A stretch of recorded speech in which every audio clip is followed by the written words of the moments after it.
خیلی که گفتم خواهران عزیز، اگر شما حرکت کردید در چند سالگی هم نباشد و الله شاهد است خواهران عزیز، در همین ترکیه کمپیرهای 60 ساله و 70 ساله میروند در ماه رمضان در یک ماه قرآن خواندن یاد میگیرند و در مصر تا 70 ساله و 78 ساله را دیده هستم که هر روز نیم صحیفه 4 قطار قرآن میسپارند در مسجد ها. من به چشمم شاهد هستم، الله شاهد باشد که فقط به خاطر اینکه یعنی بعضی به این چیز باور ندارن این رو گفته استادم.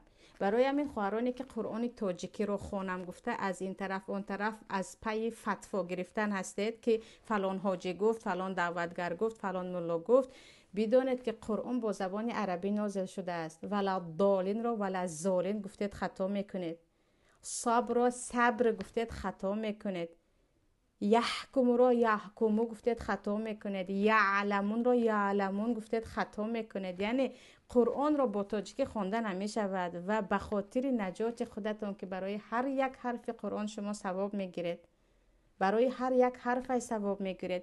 از خواندن قرآن هم عصبتان آرام می شود، هم نور چشمتان می شود، هم قلبهایتان آرام می شود و قرآن خواهد نخواهد برای شما در دنیا و آخرت نور است.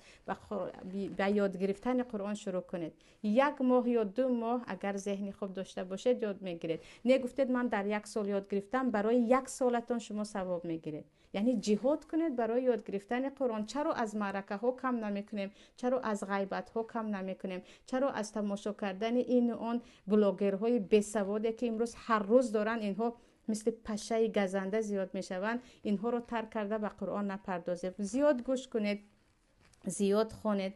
یعنی حرف چینید در اول، برای خود یک استاد بگیرید. چقدر پول ها رو به کجاها صرف میکنیم؟ چی می شود اگر چی نخواهد هم به یک خواهر بگوید که به من یاد ده، برای اینکه او هم یعنی در این مسئله جدی باشد کمی برایش مبلغ دهید.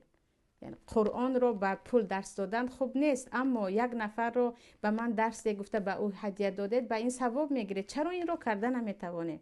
یعنی من حیران میمونم. آره ما رو محروم کردن، ما رو محروم کردن این همه دشمنان قرآن و کتاب الله که در مسجدهایمان درس قرآن رود، در خانه‌هایمان درس قرآن رود، در مکتبهایمان درس قرآن رود. با نام ما تاجیکستان مسلمانیم، لیکن الان در دستتون تلفن است، اینترنت است. چرا از پی همین نمیشوید؟ باور کنید خواهرها، ما برای حرف یاد گرفتن گروه میکشاییم همراه شاگردها. 100 نفر داخل میشوند، در آخر 20 نفر میموند، 80 نفر خواهرها میگریزند. مهمونیشان زیاد است، یک شوهر را بهانه میکنند، دیگر کودک را، دیگر چیز دیگر را، در آخر 20 نفر میموند. همون 100 نفر تا آخر به قرآن گذشته و خیلی کم هستند. یعنی بیاید در همین مسئله جدی باشیم، از پی فتوا نگردید، از پی آموزش قرآن گردید که یقین بدانید والله هر مرده که قرآن خوانده نمیتواند امروز آرزو دارد که 1 ساعت بیرون براید و یک حرف قرآن خواند، چون ثواب قرآن در قبر و قبرستان و آخرت دیگر است. یعنی از پی این چیز باشیم خواهران، از پی این چند ساله نباشید، هم چه خاله ها باشید، چه جوان و پیر باشید، از پیش باشید حتما.